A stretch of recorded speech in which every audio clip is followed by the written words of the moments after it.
36 dia kata tasi'an, yang ke-9, ulama'u ahli sunnati alladhina urifu bi salamati al-i'tiqadi wal ijtihad fi nusrati sunnah yanbaghi an yahfaza maqamahum wa ya'rifu lahum qadrahum wa la yajuzu tanaqqusuhum aw tabdi'uhum aw ittihamuhum bihawa aw asabiyyah bimujarrad khata'ihim fil ijtihad. Nombor 9 ni penting.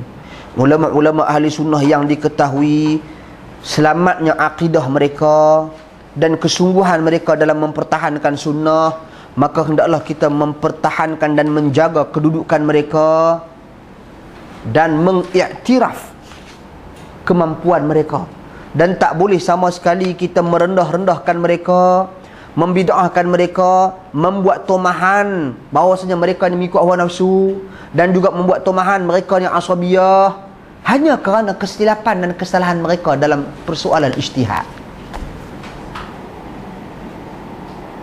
Ulama ahli sunnah jangan. Berkata Ibn Taymiyah rahimahullah, dia bawa sini, wala raiba anna al-khata'a fi daqiqil ilm, dan tak dinafikan dan tak syak lagi kesilapan dalam persoalan ataupun hal-hal ilmu yang begitu daqiq, begitu detail, maghfur lil ummah, diampuni untuk umat ini. Wa in kana dhalika fi masail al-ilmiyah, sekiranya benda ni dalam soal permasalahan ilmiah, walaula dhalika lahalaka akthar fudail ummah, kalau tak buat macam ni, kalau tak dimaafkan, akan rosak seluruh orang-orang yang mulia di kalangan umat ini. Oh, Imam Syafi'i dalam bab ni salah, sesat, bodoh, tak cerdik. Ni masalah ni. Imam Abu Hanifah takkan dalam bab ni dia tak tahu, bodoh sangat dia. Kalau buat macam ni, sikap macam ni, tuan-tuan dan puan, mereka ini ulama ahli sunnah, rosak umat. Kita akan tinggalkan ilmu, khazanah ilmu yang begitu hebat. Sebab tu ditekankan kat sini, ulama ahli sunnah, kita tahu selamatnya akidahnya, Masya Allah, dan kita tahu kesungguhan dia nak pertahankan sunnah. Ulama pak-pak mazhab ni, tuan-tuan dan puan sekalian, terkenal kesungguhan mereka nak menyeru manusia kepada mempertahankan sunnah. Tapi mereka manusia ada kesilapan, kelemahan-kelemahan yang berlaku di kalangan mereka. Tentunya kita lebih banyak kelemahan dan kesalahan. Tapi adakah bererti kita nak menghukum mereka sesuka hati kita? Tak boleh. Itu salah. Jadi kata Ibn Taymiyah kata apa? Wa in kana Allah yaghfar liman jahala tahrim al-khamr likaunihi nasha'a bi ardil jahal ma'a kaunihi lam yatlubul ilm فالفاضل المجتهد في طلب العلم بحسب ما أدركه في زمانه ومكانه إذا كان مقصوده متابعة لرسول الله صلى الله عليه وسلم بحسب إمكانه هو أحق أن يتقبل الله حسناته ويثيبه على اجتهاداته ولا يؤاخذ بما أخطأ. Tu dia mantap, dia kata sini. Dia kata, dan dia kata, kalau Allah mengampunkan orang yang jahil tentang arak haram, memang dia tak tahu betul-betulnya. Walaupun kita kata takkan tak tahu lagi, bangang sangatlah, kita punya ayat tu. Tapi kalau orang ni memang dia tak tahu, sebab apa? Sebab dia main daripada bumi yang memang tak tahu kata arak tu haram. Dan pada masa yang sama dia ni bukan orang yang menuntut ilmu, yang ada ilmu. Allah ampun ke tak agak-agak? Mudah-mudahan Allah mengampuni dia. Memang dia tak tahu betul-betul, memang dia tak tahu betul-betul. Bukan dia cipta tak tahu itu, dia tak tahu betul-betul. Tuan-tuan, dia kata apa? Fal fadil, maka orang yang mulia, yang mujtahid dalam menuntut ilmu, okey, yang mana dia dapat ilmu tu sesuai dengan apa yang dia dapat di zaman dia dan tempatnya, hak tu je dia dapat. Sebab tu saya katakan semalam, saya katakan tuan-tuan, contoh, saya memiliki ilmu lebih banyak daripada Imam Syafi'i. Oh, bahaya ayat tu, Ustaz. Oh, bahaya. Saya memilikinya dalam telefon. Betul lah. Dalam internet semua ada, dalam ni semua ada. Beribu-ribu, ratus-ribu kitab. Saya memiliki ni. Bukan saya menguasai. Memiliki. Al-Imam Syafi'i tentunya menguasai ilmu yang lebih jauh tinggi daripada saya. Tapi saya bilik ada banyak. Ulama dulu sumber dia terhad. Tapi barakah ilmu dan penguasaan agama mereka menyebabkan apa? Tuan-tuan dan puan sekalian, menyebabkan keberkatan dia kita rasai sampai ke hari ini. Kita memanfaatkan keilmuan dia sampai ke hari ini. Hebat Al-Imam Asy-Syafi'i rahimahullah. Lagi video ni kalau orang potong kat tadi sakit saya. Abu Akhi kena bersiap sedia. Tuan-tuan, itu saya nak cerita. Sebab apa? Sebab dia kata di sini, ulama ni dia dah bersungguh-sungguh. Dia ulama penuntut ilmu, dia dah buat kajian sesuai dengan semasa realiti masa zaman dia dan juga sesuai dengan apa yang ada di zaman dia. Di tempat dia. Dia nak dapat susah nak kena keluar dan sebagainya. Dan tuan-tuan dan puan sekalian, dan kemudian dia kata di sini, idza kana maqsuduhu mutaba'atan rasul bihasbi imkanihi. Dan sekiranya dia buat benda tu, dia kata bila dia bagi pendapat tu okey salah, kita bila kita teliti balik ada ulama yang kata pendapat tu salah tuan. Benar, salah. Betul benda tu salah. Tapi kita kena ingat tujuan asalnya dia ikut benda tu, dia nak apa? Dia nak ikut Nabi. Kita tahu metod dia susun atur statement dia, kenyataan dia memang kita tahu untuk nak ikut Nabi. Tapi dalam tu natijahnya tersalah. Kita pun boleh faham dah tu kan. Pasal ada orang kita baca, dia bukan nak ikut Nabi pun, dia saja nak lawan dengan Syekh Albani. Nampak tulisan dia tu, nak lawan dengan Syekh Albani, saja nak berkelahi. Tapi Al-Imam Syafi'i rahimahullah, dia menulis, dia mengkaji tujuan matlamat utama dia nak memastikan apa yang dia sampai menepati sunnah Nabi SAW. Tapi dia makhluk, dia manusia biasa, dia ada kesilapan. Bila dia ada kesilapan itu, mana boleh kita nak hukum dia kerana kesilapan itu? Tinggalkan Imam Syafi'i, panggil orang pi'i. Orang ajak tu, tak boleh merendahkan dia semata-mata kerana kesilapan dan kesalahan dia yang sedikit itu, dalam keadaan dia telah berusaha semaksimal mungkin untuk menepati sunnah Nabi SAW. Dia kata apa? Orang yang macam ni lebih utama untuk Allah Subhanahu Wa Taala terima segala kebaikan dia, mengampuni dosa-dosa dan kesilapan dia, dan memberikan pahala pada ijtihad dia walaupun salah. Sebab apa? Sebab kata Allah, dia bawa firman Allah dalam Al-Quran, Rabbana la tu'akhidna in nasina au akhtana. Wahai Tuhan kami, janganlah kamu kira benda-benda yang kami lakukan secara terlupa dan tersalah.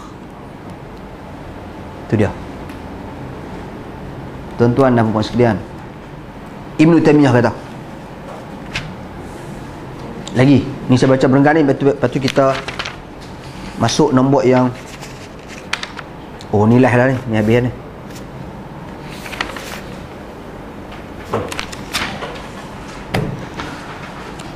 Yang ke-9, yang ke-10 ada satu lagi, ada 10.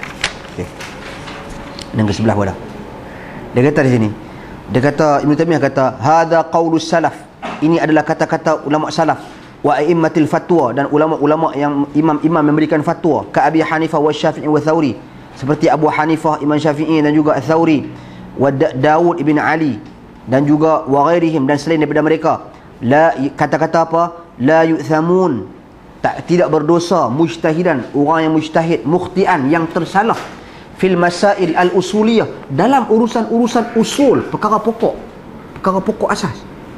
Kalau dia ijtihad, okey, dia tersalah, depa ni tak salah. Dia bukan tak salah. Salah benda tu tapi tak sebab tu statement kita kena ingat nah. Kullu mujtahidin, kita nak kata setiap orang yang mujtahid itu musib ke? Kullu mujtahidin musib. Setiap orang yang berijtihad itu betul. Sebenarnya statement itu salah. Sebenarnya yang tepatnya adalah kullu mujtahidin ma'jur.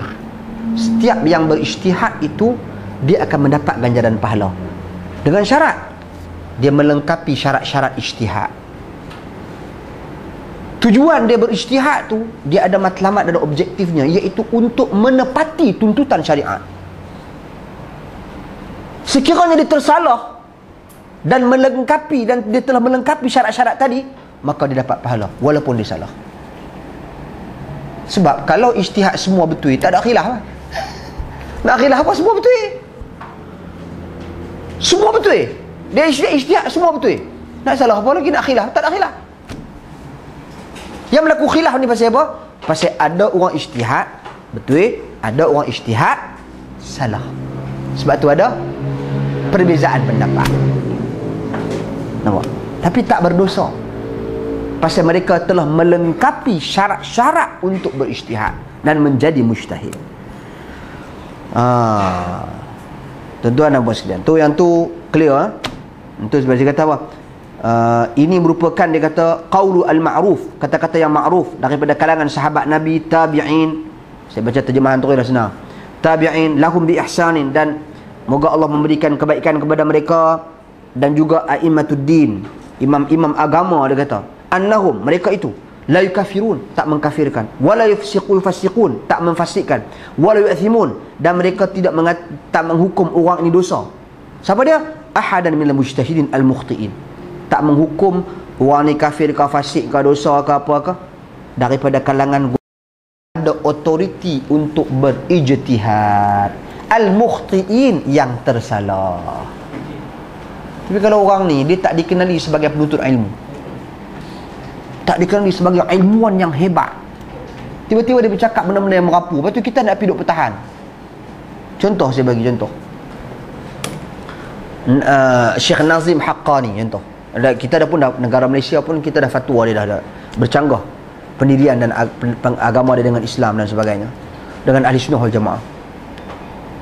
Tapi bila kita pergi kritik dia, ada orang kata, oh mana boleh, dia ni wali apa, dia ni dah wali tahap dahsyat dah apa semua sekali, mana boleh dia salah, dia ulama besar mujtahid. Mujtahid apanya? Dia tak dikenali sebagai seorang ilmuwan yang menguasai ilmu syar'i, tak. Dia dikenali sebagai tokoh sufi ya.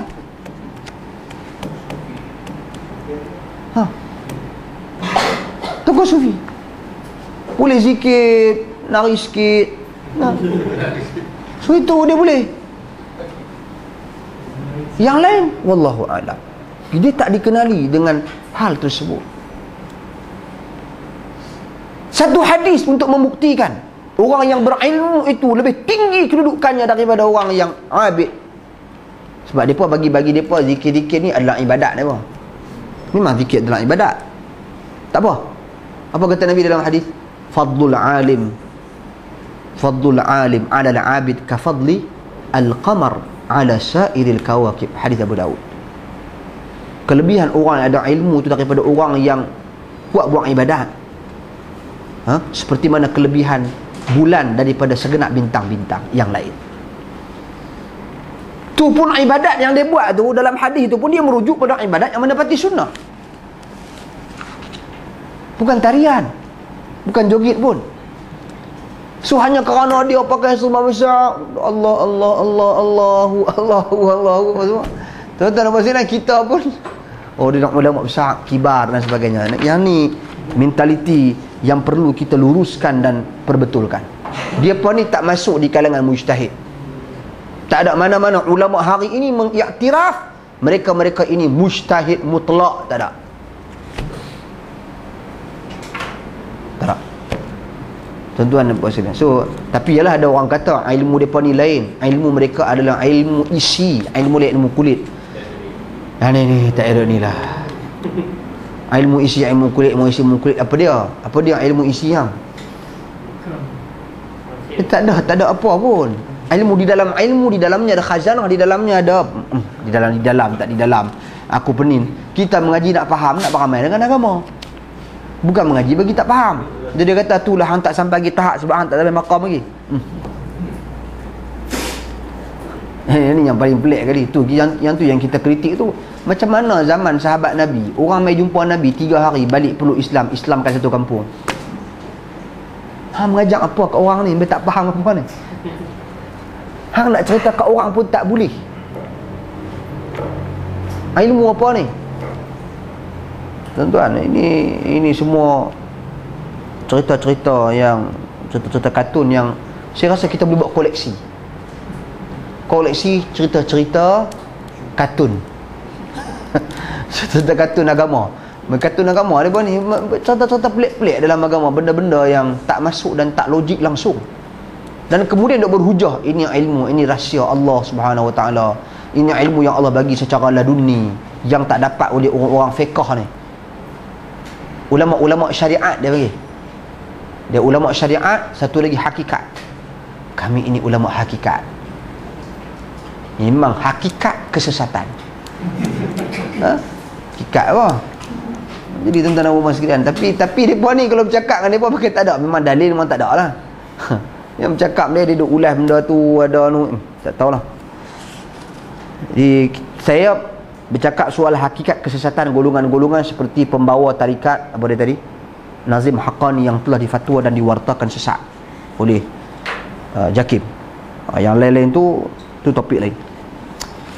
Okey, kemudian kita ambil muka surat yang 38.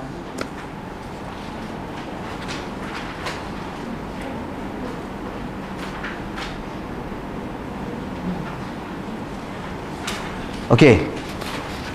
Dia bagi di sini 38 ni ada poin dia tulis tu. Yang dia hitamkan perenggan kedua tu. Okey. Wa yanbaghi tanabbuh huna li hifdhi aslain al-azimain. Kita kena ingat bila kita nak tegak ni ulama-ulama ni, ahli sunnah ni, dia ada menjaga dua usul yang utama. Satu, at-tajarrud lil haqq. Ni wajib memihak kepada kebenaran, bukan memihak kepada batang tubuh. Bukan kerana Ibn Baz, bukan kerana Muhammad bin Abdul Wahhab, bukan kerana Ibnu Taimiyah, bukan kerana Al-Albani, tetapi kerana at-tajarrud lil haqq, memihak kepada kebenaran. Itu satu. Dan yang kedua, hifdhu maqamin ulama. Jaga kedudukan dia. Kedudukan dia kita kena hormat dia lah.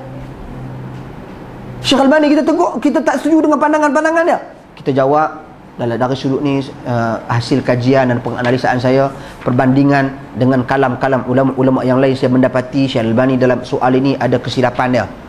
Pak bagi tu. Boleh? Jangan pula Albani dalam bab ni dia lekeh sangat, dia hanya rujuk satu kitab ya. Amboi. Hang. Dia padahal dia tu dia pun bukan mampu untuk melakukan ijtihad pun duk nukil kitab ni, baca hak ulama ni kata, baca hak ulama ni kata. Kita zaman sekarang ni sebenarnya nukilism. Nukil ya.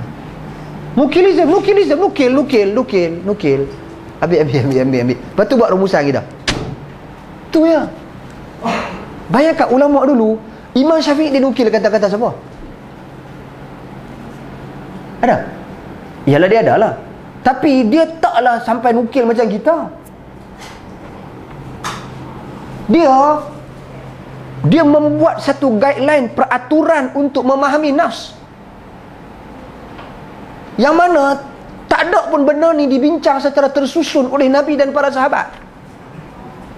Maknanya betapa dia mendalami apa yang disampaikan oleh Nabi, oleh para sahabat, sehingga dia mampu menyusun kaedah-kaedah dan disiplin untuk memahami teks-teks ucapan dan kenyataan mereka.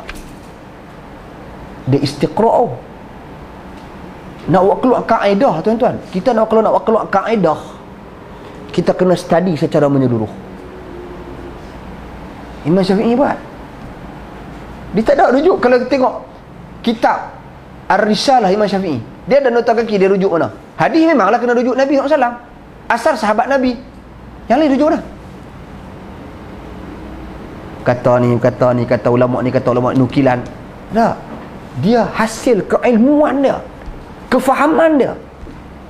Kita ni nukil. Ibn Qayyim kata, Ibn Taymiyah kata, ulama ni kata, Bin Baz kata, Albani kata, ni kata, ni kata. Lepas tu saya berpendapat, pendapat yang ketiga adalah pendapat yang tepat. Lepas tu berasa nak ulama kita. Ini masalah dia. Hang ni nukil je. Hang buat kesimpulan berdasarkan nukilan hang saja. Lepas tu kita jangan berasa ni. Lepas tu bila kita nak kritik ulama-ulama yang kita nukilkan pendapat-pendapat dan pandangan mereka, jaga disiplin bahasa dan adab kita dalam mengkritik. Kita nak kebenaran, betul? Kita bukan pasal Albani kita pilih pendapat, tak. Siapa kata? Kita nak kebenaran. Tapi pada masa yang sama jaga kedudukan dan maqam kedudukan ulama itu sendiri. Dia kata wa hadanil aslan ghairu muta'aridain 'inda ahli sunnah, dan kedua-dua perkara as-usul ini dia tidak akan bercanggah di kalangan ahli sunnah. Dia mesti bersekali. Dia tak boleh bertembung. Dia tak boleh dalam keadaan kita nak kebenaran kita hina ulama. Atau kita dalam keadaan kita nak kebenaran, tuan-tuan, kita hina ulama. Ataupun semata-mata kita nak jaga kedudukan ulama, kita tolak kebenaran. Tak boleh. Kedua-duanya mesti bersekali. Okay, dia kata fahubbul ulama, kecintaan kepada ulama, wa ma'rifatu qadrihim, dan mengetahui tentang kedudukan mereka, la ya'ni as-sukut an akhta'ihim, ia tak bermaksud kita diamkan diri kita daripada kesilapan-kesilapan mereka. Sayang pada ulama ni bukan bererti tak dia betul semua, tak. Dan sayang pada ulama bukan bererti nak cari dia salah, tak juga.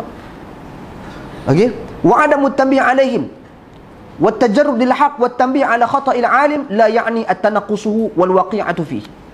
Dan demikian juga kita nak memihak kepada kebenaran dan nak mengingatkan orang tentang kesalahan ulama. Dia kata kesalahan ulama ni, ia tak bermaksud kita merendahkan dia dan kita menghina dia. Yang ni kita kena faham kedua benda ni.